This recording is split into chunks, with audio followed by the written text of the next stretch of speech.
Hola a todos y todas, bienvenidos nuevamente al Rincón de Atso, lugar de podcast y videopodcasting de la web Aportes de la Historia. Hoy las reformas borbónicas, de John Lynch a Ana María Lorandi.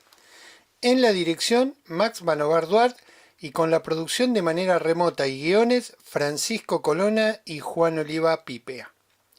Con nosotros Diana Duarte, directora del Grupo Sociedad y Estado y directora ejecutiva de la web Aporte de la Historia. Yo soy el del Zócalo.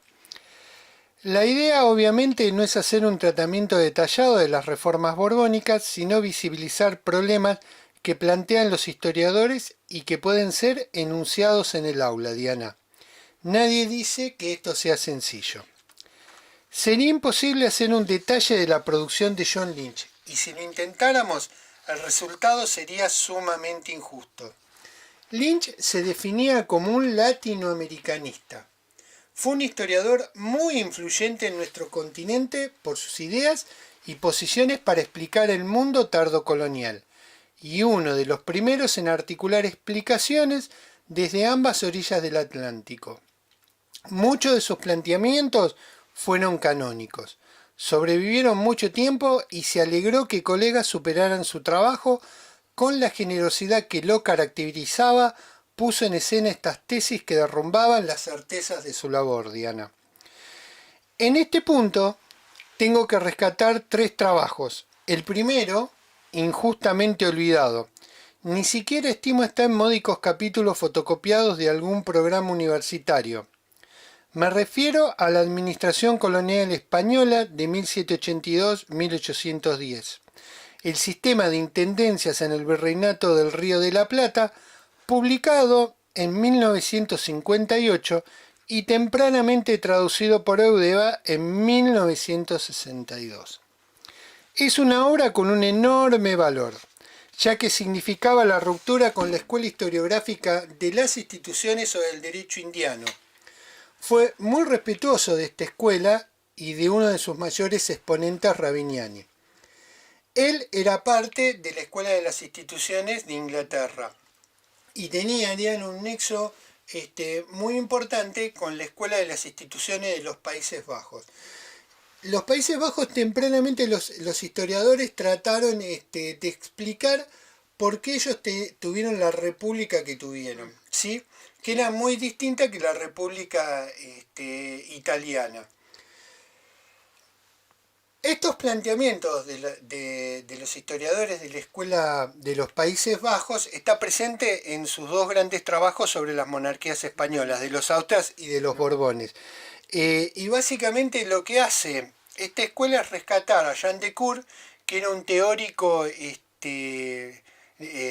zelandés, que esbozó algunas de las cuestiones diferenciales entre una corona y una república, especialmente en términos de lo que era la corte, de lo que era el sistema impositivo, y se adelantaron también a trabajar sobre los términos de autonomía centralismo.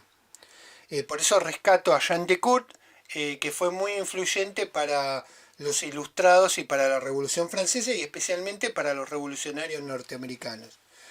El segundo, y tal vez más conocido por estas jóvenes generaciones de colegas, es las revoluciones hispanoamericanas, 1808-1826, de 1973 y publicado al español en 1976. Y el tercero, América Latina entre la colonia y nación, editado en el 2001. Entre el primer texto y el último habían pasado 44 años de esfuerzo para entender el proceso tardo colonial y la independencia. En el primer texto que señale la Administración Colonial Española 1782-1810, el sistema de intendencia en el Virreinato del Río de la Plata, le interesó observar las prácticas llevadas a cabo por los funcionarios para implementar estas reformas, más que los discursos jurídicos sobre ella.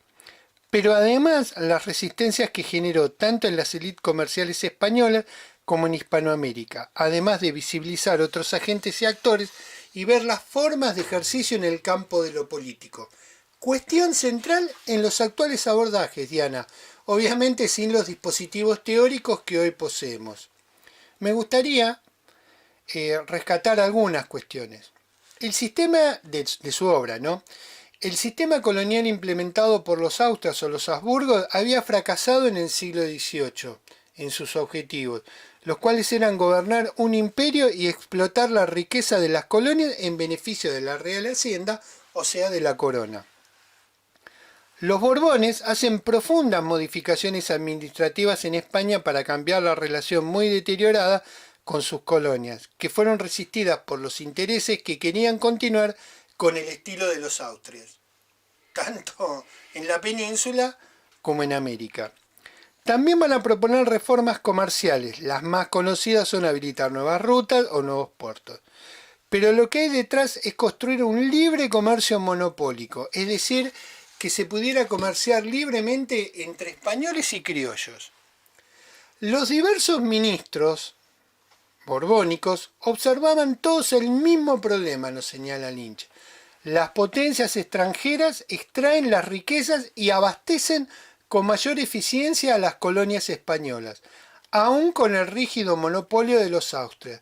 Uno de los mecanismos era el contrabando. Entonces hay que eliminar y hacer atractivo el comercio legítimo. Los españoles sabían que tenían la vaca, pero la leche la tomaban otros según rescata el autor. Y ahí está muy fuerte la presencia de Jean de Court, cuando explica todas las debilidades que tenían los austrias y cómo con el comercio ir derrotando a los austrias. La lectura final es que estas potencias extranjeras se van a apoderar de las colonias españolas. El texto de Klaus Gallo sobre las invasiones inglesas y cómo el Foreign Office discute entre emanciparlas o invadirlas es más que elocuente. Los Borbones van a eliminar las autonomías de las instituciones heredadas de los austrias y van a imponer un férreo centralismo que van a generar una gran inestabilidad política en la península. Acá aparece otro vector, Diana, analítico, autonomía versus centralismo. En sus colonias de América, estas cuestiones de centralismo versus autonomía se plantearon con la creación de dos nuevos virreinatos, el de Río de la Plata, con capital en Buenos Aires, y el de Nueva Granada, con una subdivisión interna, las intendencias, dotando a estos funcionarios de precisas funciones que fueron resistidas por las diversas élites locales. En su segundo trabajo, Las revoluciones hispanoamericanas, aborda los orígenes de la nacionalidad criolla americana. Es una toma de conciencia frente a la explotación colonial, tesis que fue aceptada por autores como Benedict Anderson en Comunidades Imaginadas y desarrollado en el capítulo Los pioneros criollos, o fuertemente cuestionada por Eric Bañón al estudiar las rebeliones en México. La tesis tal vez más importante de este texto es la idea que las reformas borbónicas interrumpieron el proceso de emancipación temprana y éstas tuvieron como objetivo reconquistar sus colonias. Esta tesis es discutida en el texto de Leandro Prado de la Escosura y Samuel Amaral, La independencia americana, consecuencias económicas, al proponer señalar si las reformas borbónicas llegaron ralentizadas a América. Y con el último texto, publicado en el 2001, son una serie de capítulos que parecieran ser totalmente fragmentados e inconexos. Lo notable de esto es la actualización bibliográfica e historiográfica que tenía el autor sobre los nuevos temas que se estaban planteando y ponían en duda la tesis, ¿sí? La del primer texto y la del segundo. Bueno, ahora Diana, te toca a vos. Avance. Bueno, buenos días a todos y bueno, encarando un nuevo tema. Y como señalaba Carlos al principio, este tema es un tema vastísimo e infinito para tratar, especialmente para los que estamos dentro del campo de la historia americana en general, y es encima un tema de alguna manera que es nodal, articulador, cuando dentro del plan de estudio se pasa de la historia americana a periodo hispánico a periodo independiente, porque de alguna manera bisagra esta situación.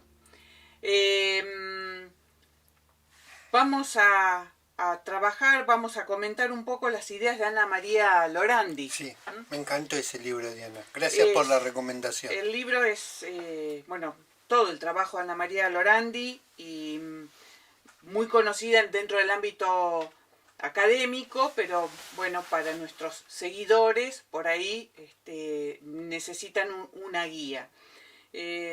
Ana María Lorandi se graduó como licenciada en Historia en la Universidad Nacional del Litoral, hizo posteriormente su doctorado, se especializó en un principio en trabajos de arqueología. Hizo todo un relevamiento muy interesante, hizo un trabajo de campo, no un relevamiento, un trabajo de campo en la provincia de Santiago del Estero, pero luego finalmente comenzó a encauzar su trabajo, su investigación, hacia el área de la etnohistoria. Y principalmente sus contactos académicos fueron nada más ni nada menos que con John Murra y Nathan Bastel. O sea, tenemos una idea en dónde hacia dónde se estaba encarrilando el trabajo de Ana María Lorandi. Por supuesto, investigadora superior del CONICET y directora de la sección en Historia de la Universidad de Buenos Aires. Ana María Lorandi falleció en enero del 2017, pero por supuesto dejó una vastísima producción entre artículos, libros, conferencista, invitada en universidades extranjeras, etcétera, etcétera. Pero precisamente su especialización se orientó a realizar enfoques con el campo de la antropología histórica y la antropología política. Entonces nos da por resultado un análisis exquisito, por lo menos a mi entender. Y nos vamos a centrar en su libro del año 2008, que es Poder Central, Poder Local, Funcionarios Borbónicos en el Tucumán Colonial. Un estudio de antropología política. ¿Qué sucede en este libro? ¿Qué es lo que busca explicar Ana María Lorandi? Como todos los trabajos que buscan tener una nueva lectura o interpretación de este periodo, toman, por supuesto, una situación que al pasar podría haber sido anónima, ¿no? Pero un conflicto que en la vieja escuela institucional hubiese sido tomada solamente como una cuestión, nosotros sabemos, puntillosamente de jurisdicción. Quienes en nuestra formación todavía tuvimos que empalmar las lecturas de Levene, de Sor Joaquín Becú, de Mariluz Urquijo, y empalmarlo con la historia socioeconómica de Mayo, de Amaral, de Garavaglia, de Mutoquías, de Hellman, sabemos de qué estamos hablando. Pero bueno, las nuevas generaciones no han tenido cercanía con manuales de historia institucional. Bueno, yo podría ser más malévolo y decir que muchos creen que la historiografía sobre el Río de la Plata empieza con revolución y guerra. Sorprendentemente es una afirmación muy escuchada. Sí, no solo al pasar, pero uno hace silencio. Entonces, en función de una cuestión que se sucede con un funcionario, hay todo un juego, ¿no es cierto?, de protagonistas, de símbolos, de discursos, de acciones que son analizadas por Ana María Lorandi. Pero antes de presentar a los protagonistas del libro de Ana María Lorandi, quisiera, si me permiten, leer 2 pequeños párrafos. Dale. Para ubicar qué es este enfoque que ella propone en su libro. Y dice así: desde una perspectiva interdisciplinaria, la antropología histórica combina un conjunto de problemas y preocupaciones teóricas propia de la antropología, con un método de investigación que proviene de la historia. El enfoque seleccionado para este libro se basa en los principios generales de la antropología política, que propugna que el ejercicio del poder, en particular el poder político, está enraizado en un complejo donde se mezclan inexplicablemente sociedad y cultura. O sea, no puede abordarse la variable política sin analizar simultáneamente la estructura y los comportamientos sociales que, por un lado, dan origen a las instituciones formales e informales, y por el otro, definen las modalidades de acción y coerción que se adoptan para asegurar el bienestar colectivo. De esta manera, la dimensión política de la vida de una sociedad debe ser analizada dentro de una totalidad para que adquiera unidad de sentido y otorgue sentido también a la agencia humana. En tanto, esta es la que participa o influye en la toma de decisiones o bien afecta a aquellos que las toman. Esto por un lado. Con esto nos va, para quienes hemos leído el libro, sabemos cómo concluye y por qué busca hacer esta afirmación. Y finaliza en su explicación metodológica. En suma, es la conducta humana en la relación individuo-individuo, individuo, normas o instituciones, un tema antropológico central, relaciones íntimamente ligadas con diversas formas del ejercicio del poder, ya sea de arriba hacia abajo, desde las autoridades a la sociedad, ya sea en sentido inverso, por medio de la resistencia institucionalizada o tolerada, o por la violencia. Ajá. Acá, si prestamos atención a los dos párrafos, enseguida lo tenemos que conectar con quienes vos citaste en la introducción, ¿no? El tema de las comunidades imaginadas. Mismo podemos ver ciertos enfoques de Banyan, más allá de que él haya sido crítico de esa situación. Entonces, ¿qué es lo que propone Lorandi en el texto? Y acá tenemos que explicar cuál es el caso. O sea, por supuesto, esto se enmarca dentro de lo que estamos comentando, que son las reformas borbónicas. El caso histórico va desde 1764 y hasta 1770. La corona decide enviar a Manuel Fernández Campero como gobernador de Tucumán. ¿Por qué? Al momento de la llegada de él, todavía vamos a estar anticipándonos a los 3 años anteriores a la expulsión de los jesuitas. Okay. Y ya empezamos a tener un aroma hacia dónde se dirigen algunos de los problemas. Protagonista, o sea, lo tenemos a Campero, funcionario borbónico enviado por la corona. Bien, punto número 1. Luego aparece en escena, como no puede nunca faltar, Manuel Abad Iliana, obispo de Tucumán, antijesuita manifiestamente declarado, o sea, no es que había que leerlo mucho, sino que él lo manifestaba, que se va a convertir en un aliado de nuestro funcionario borbónico. Y ahora primero les presento a los protagonistas, luego por dónde pasa el conflicto. Y Juego de Alianzas también está mostrando. Claro. Luego tenemos un tercer protagonista, el alférez Juan Antonio de la Bárcena, que pertenece a un sector del Cabildo de Córdoba. Este, precisamente, va a ser un enemigo de nuestro protagonista. Seguimos. Luego vamos a tener al teniente de gobernador Juan Antonio de Samayoa, gobernador para el área de San Salvador de Jujuy. Y finalmente vamos a tener a un funcionario muy conocido para los que tenemos recuerdos institucionales, que va a ser Francisco Bucareli y Ursúa, que lo manda el rey como gobernador de Buenos Aires. Y acá una nota.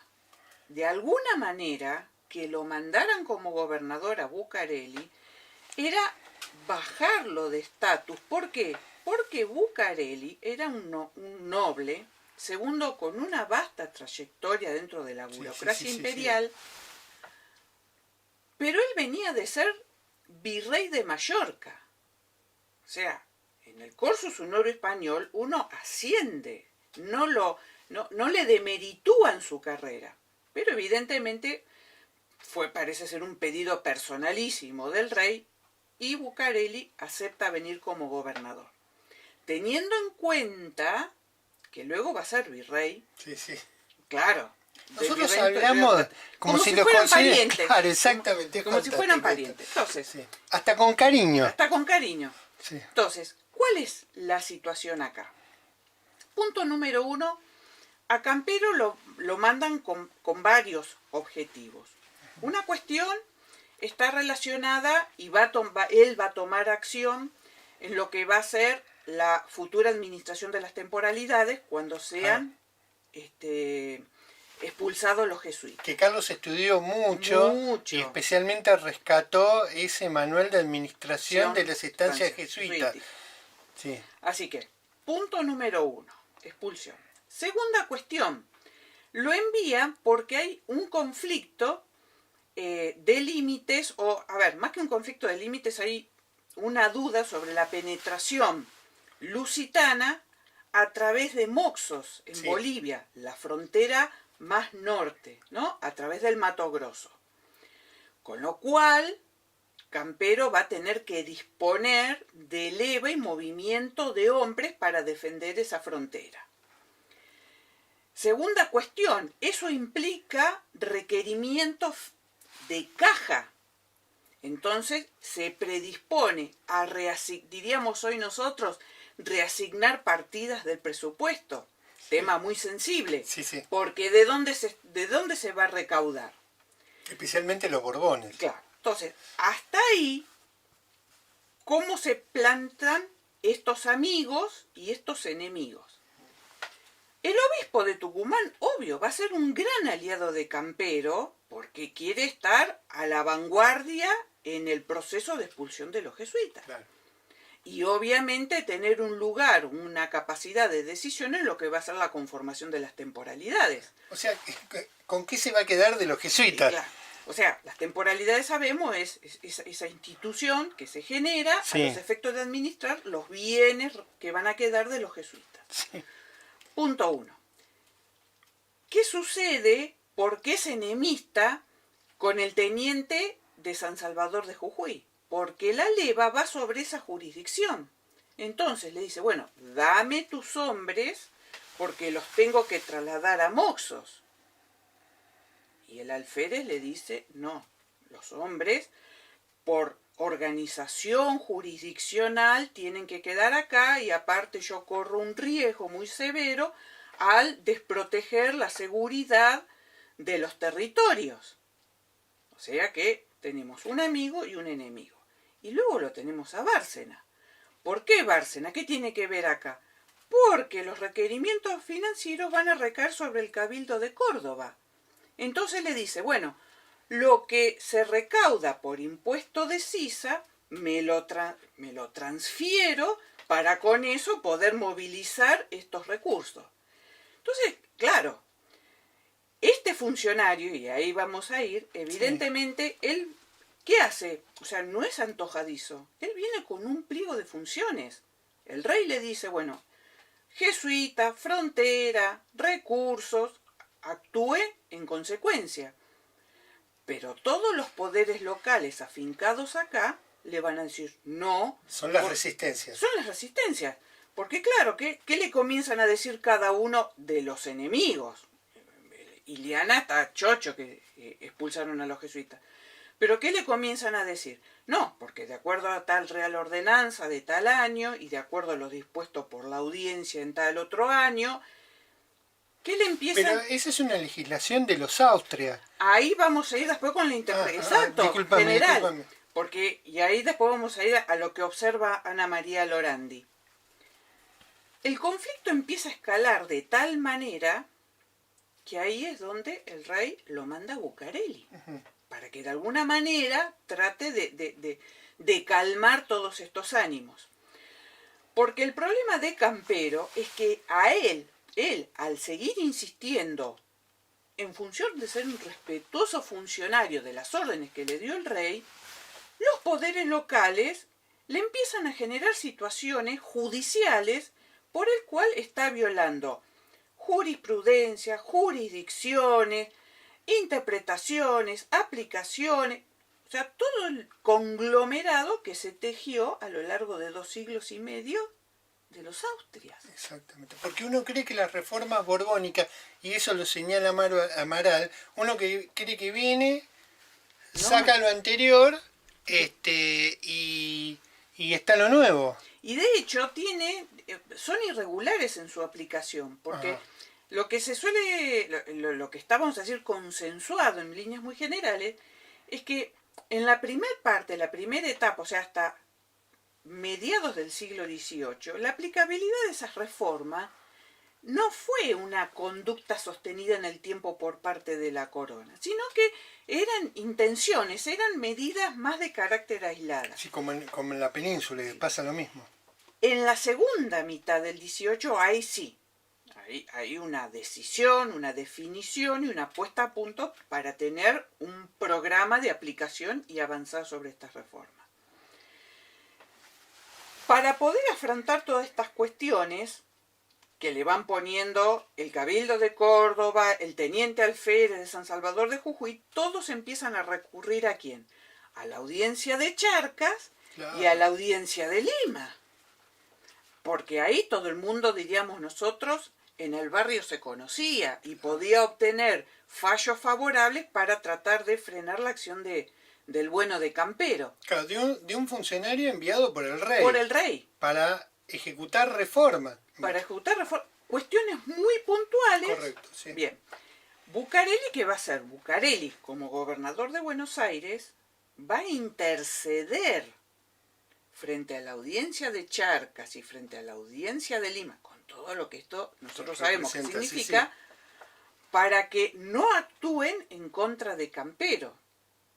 Por supuesto, la intermediación de Bucareli, ¿no?, que va a ser muy difícil, pero va a tener cierto nivel de éxito, va a ser un elemento de reconocimiento. Luego, para que el rey, una vez conformado el virreinato, lo nombre virrey.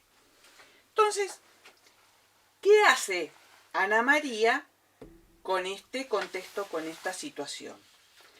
Y lo que ella comienza a observar es esta cuestión.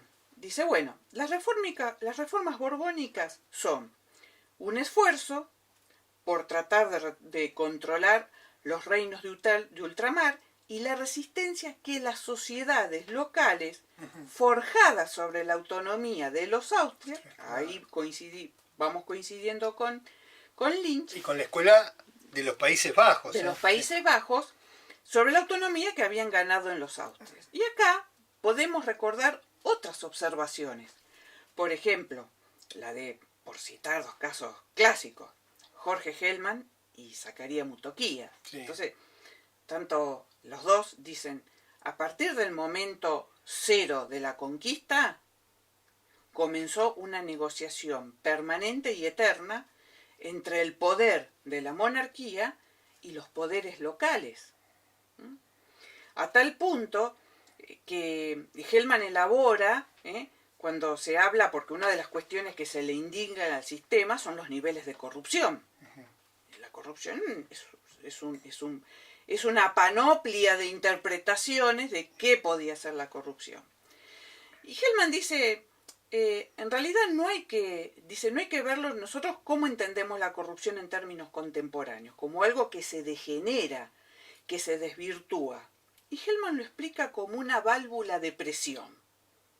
Dice, en realidad, la corrupción va aumentando en función de cuando los poderes locales se sienten marginados o se sienten en una situación de desventaja. Entonces, apelan a la corrupción para poder obtener sus beneficios.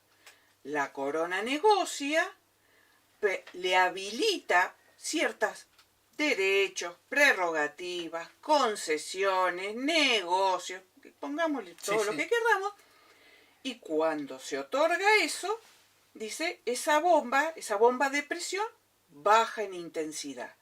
Y así, dice, esa relación de idas y vueltas. Mutoquías, a través de ese gran trabajo sobre redes sociales que realiza para el periodo, lo demuestra, pero de una manera exquisita. O sea, y Hellman también. A ver, acá entre nosotros. Las relaciones del padre, del creador de la bandera, de Domingo Belgrano Pérez. Bueno, ese es un caso que en algún momento tendríamos que tomarlo, porque es muy interesante.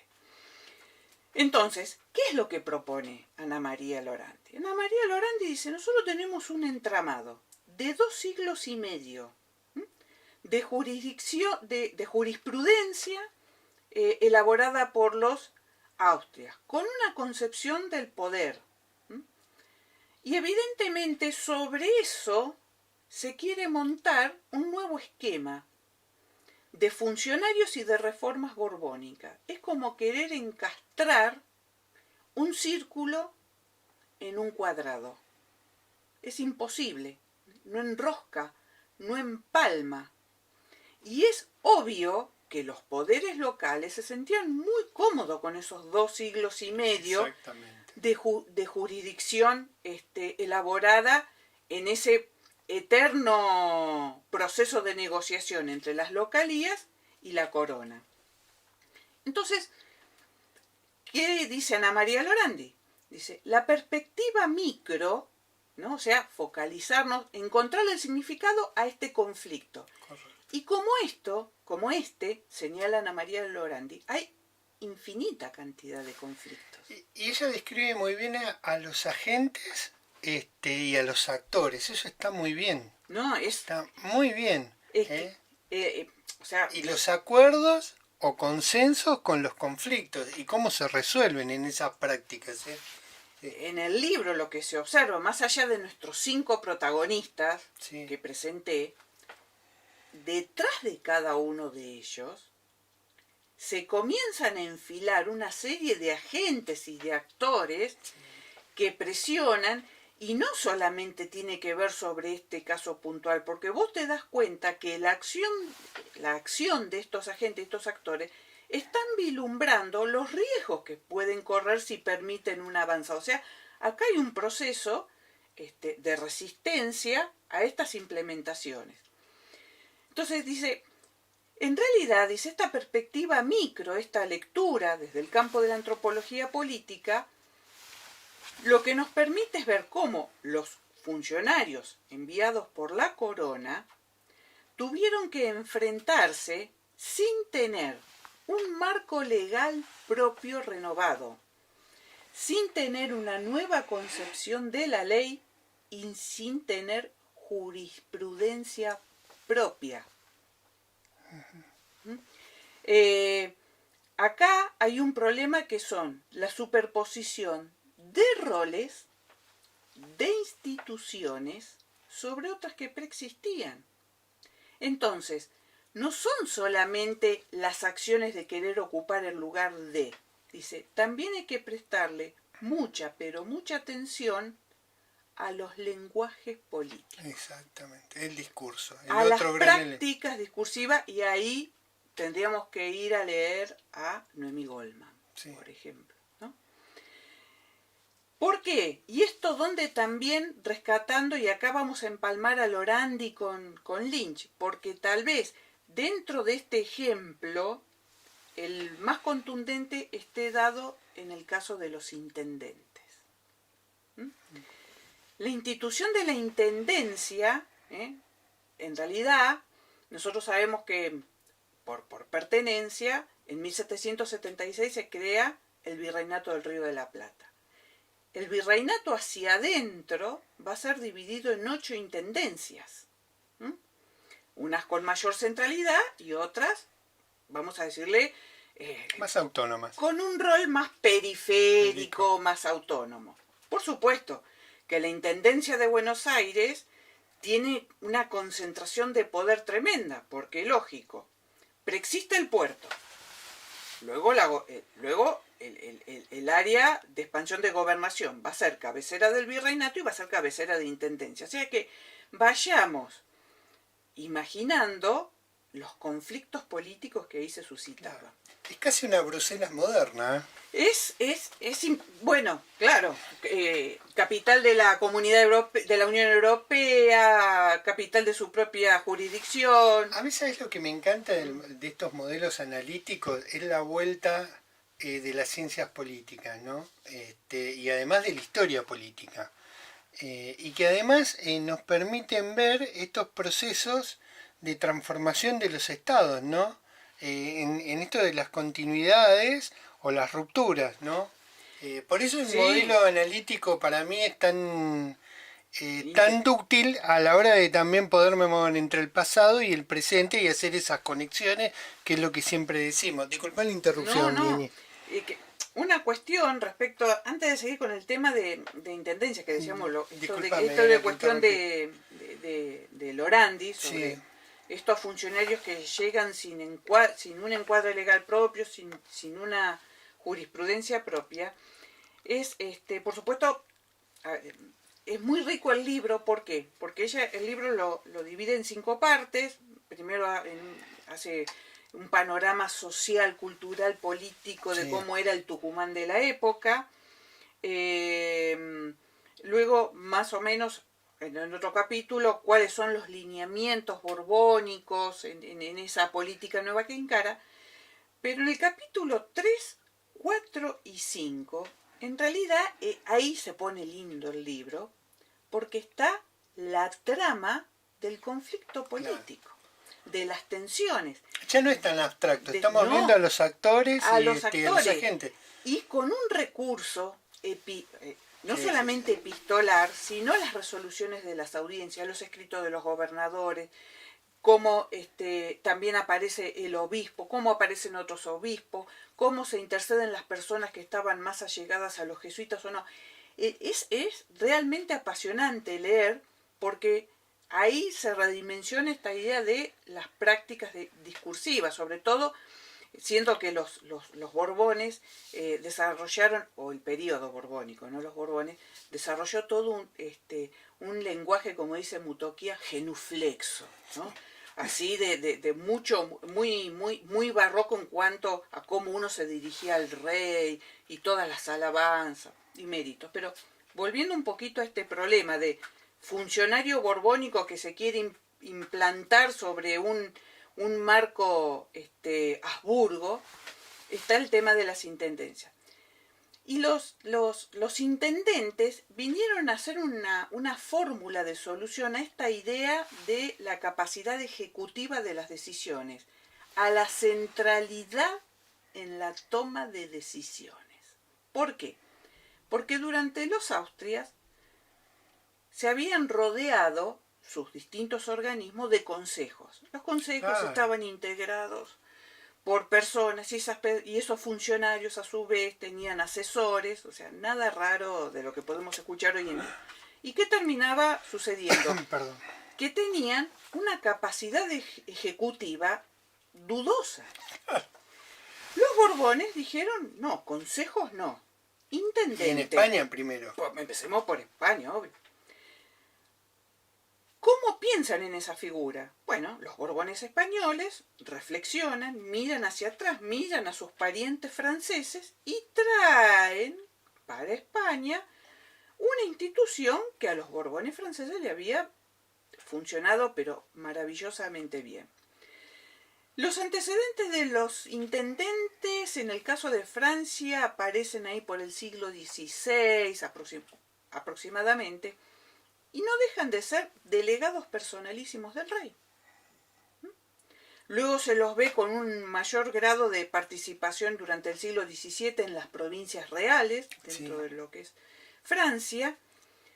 Pero estos funcionarios, y ahí nos vamos a dar cuenta dónde están, con qué van a chocar, tienen funciones de hacienda, justicia, guerra y administración general.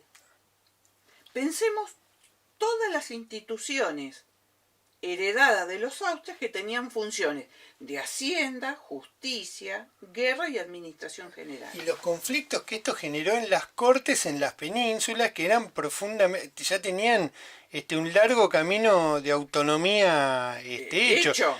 Y hubo conflictos militares muy fuertes en la península. Sí. Pero aparte que estos conflictos, cuando no se lograban resolver en el territorio americano, terminaban repercutiendo, si se iniciaba un juicio, nosotros diríamos administrativo, se tenía que terminar resolviendo en la península, porque el juego de poder era tan grande que ya nadie tenía un grado, vamos a decirle, de objetividad o tenía una suficiente distancia de los protagonistas. Había demasiadas cosas en juego. Entonces Lynch, que de alguna manera con anticipación puede empalmar tranquilamente con el que analiza Ana María Lorandi. Cuando él escribe la administración colonial española, ¿a quién está analizando? A la figura de los intendentes. Entonces, él analiza la figura de la intendencia y de los intendentes. Y si nosotros vemos cómo está estructurado el libro, ¿qué dice? El intendente y el virrey. El intendente y el obispo, claro. El intendente y el gobernador, el intendente y la Real Hacienda, el intendente y el patronato. ¿Qué son todas esas situaciones? No deja de ser un recorrido de un eterno conflicto que el intendente tiene con cada uno de esos individuos. Pero en el caso de Buenos Aires, con cada una de esas instituciones, en el caso de Buenos Aires, se agrava. Porque el intendente está conviviendo también con el virrey y con el cabildo de Buenos Aires. Otro capítulo, el intendente y el cabildo de Buenos Aires. Yo quiero recordar un caso que viene por otro trabajo que está relacionado con el tema del juego. Me estaba acordando de eso, ¿podés creer? Bueno. De los discursos en el juego, mira justo, perdón. Bueno. Que esos, a la luz de uno lo analizó con un criterio, pero si lo analizáramos con el criterio de Ana María Lorandi, daría para otra cuestión. Para poner una nota de color. Sí. ¿Y cómo se reía Carlos Mayo? Era impresionante las carcajadas cada vez que veía. Bueno. Creado el virreinato del Río de la Plata, se suscita una cuestión no menor, que es el pedido de autorización para una corrida de toros. El ejemplo parece nimio, pero lo que está demostrando es esto. Para una corrida de toros. Entonces, el cabildo decide autorizar la corrida de toros. Inmediatamente, ¿no? La iglesia dice que la corrida de toros no se puede realizar porque cae en la proximidad de la celebración religiosa de una asunción de una virgen. Bueno. Con lo cual, quienes quieren organizar la corrida de toros, dice, pero no es el día y siempre lo hemos hecho para esta misma fecha. Obviamente, ambas partes se presentan a que se resuelva esta cuestión.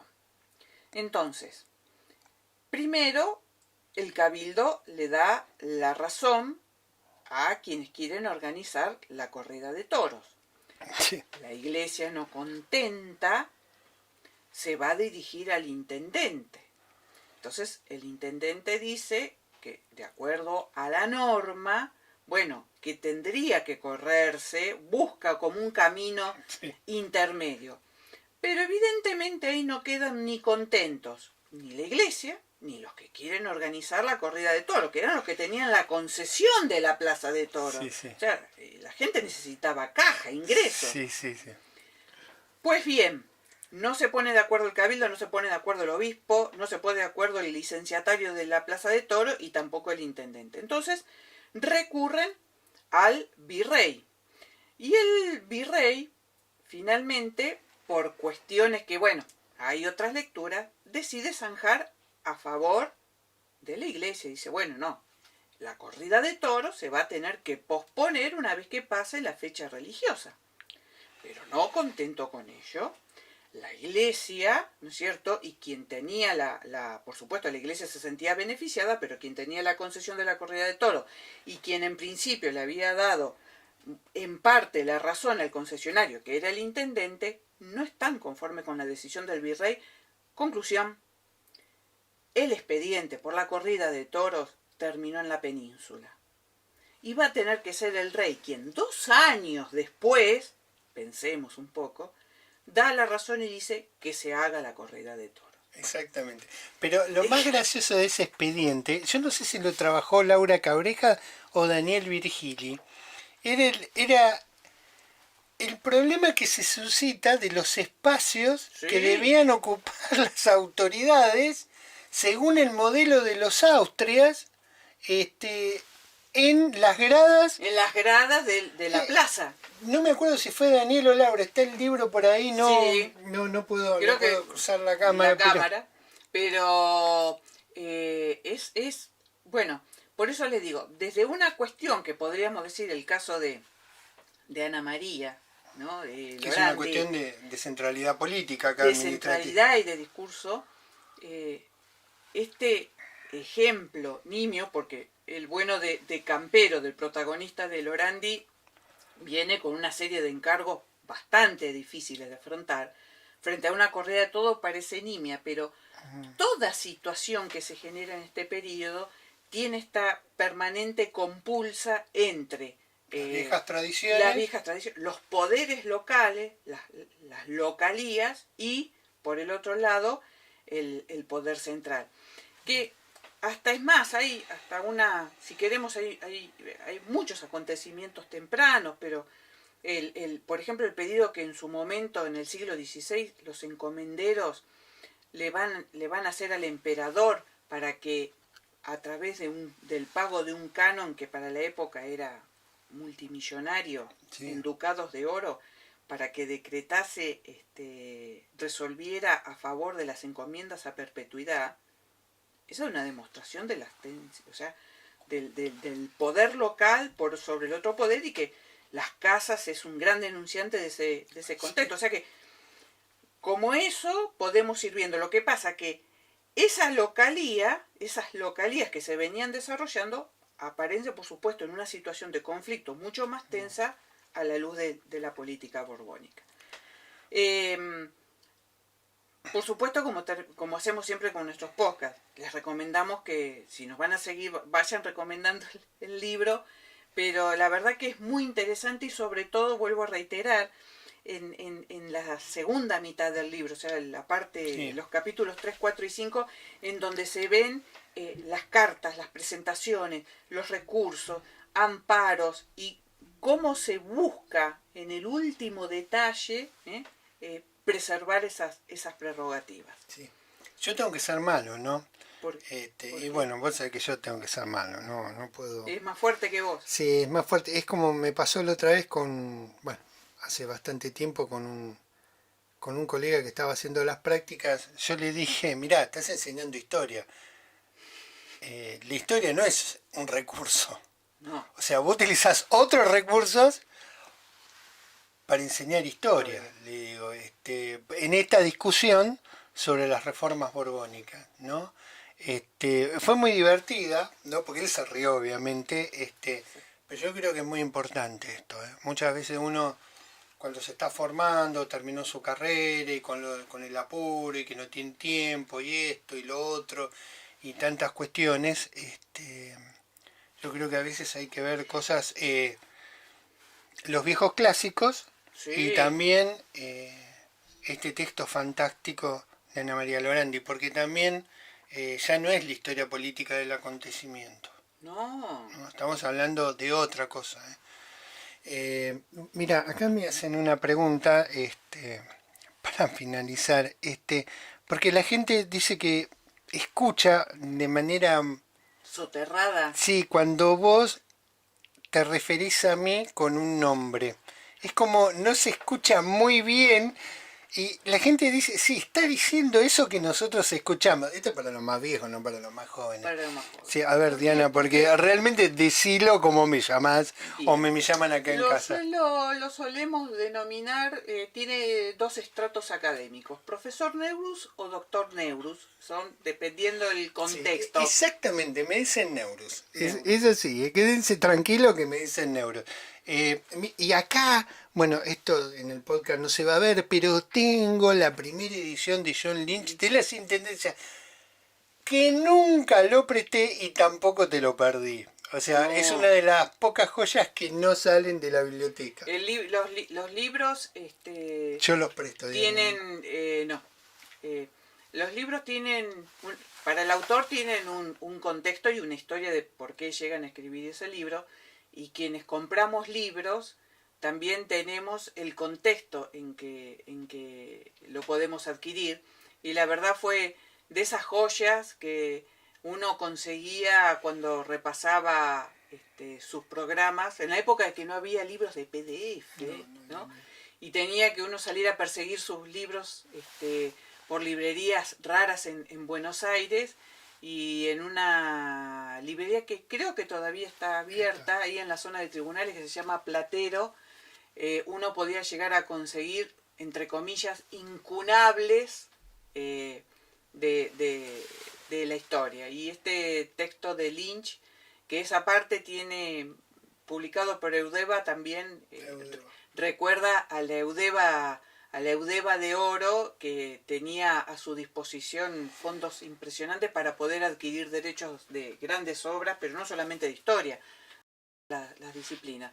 Pero bueno, sí, es así, en esa alegría inmensa de haber encontrado en aquel momento, década del 80, esa joya. Y además, una de las personas más generosas, John Lynch. Extremadamente generosa, les puedo asegurar, especialmente con el grupo Sociedad y Estado. Sí, y con fue Carlos. y con Carlos, fue muy generoso. A mí me conmovía la generosidad de John Lynch, sin ningún tipo de distancia, pero bueno. Diana, el cierre te lo dejo a vos. Gracias por acompañarnos. Cierra, Diana. Bueno, espero que haya sido de su interés, un tema que generalmente es, vamos a decir, temido, que suele generar susto para explicar en el aula, pero creo que esta capacidad de poder encarar el tema a través de una situación puntual, darle carnadura en un funcionario que se pelea con otros funcionarios y ver qué juegos ingresan y egresan en estos conflictos, es más que interesante. Aparte porque es, de alguna manera, como decimos siempre en historia, son nuevas preguntas a viejos problemas. Hasta pronto y muchas gracias. Un beso muy grande para todos.